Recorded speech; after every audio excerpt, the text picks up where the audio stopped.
May mga batang 90s ba dito? Kamusta kayo? Kamusta tayo?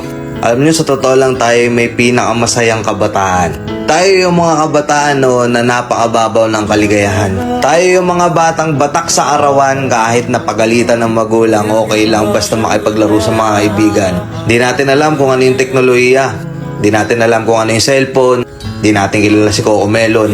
Kontento na tayo sa mga laruan natin at sa kung ano yung meron. Tayo yung mga batang halos makompleto natin lahat ng laruan sa Jollibee at McDo. Bumibili tayo ng tig-pipisong laruan baka sakaling may laruan doon sa loob.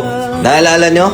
Noong mga panahon, naghahanap pa tayo ng gagamba kung saan-saan. Naghahanap tayo ng mga sanga ng puno para makipaglaro ng baril-barilan. Kukuha tayo ng gulong sa tabi-tabi tapos pagugulungin lang natin kung saan-saan. Mabibwisit tayo kapag hindi tayo pinayagan ng magulang natin makipaglaro sa mga kaibigan natin sa ulanan. Tayo yata yung mga huling batch ng mga bata na nakikipaglaro pa ng tagu-taguan. Sa totoo lang, di ba? Real talk. Tayo yung mga simpleng batch ng mga bata. Tayo yung mga batang napakasimple lang ng kaligayahan. Pero yung mga batang yun ngayon nagsilakihan na. Nandito na tayo sa tunay na hamon ng buhay. Yung struggle natin ibang-iba. Pero magtataka ka, yung mga bata ngayon iba na rin sila. Yung mga bata ngayon feeling nila mas magaling pa sila sa magulang nila. Yung mga bata ngayon nagre-rebelde agad kapag hindi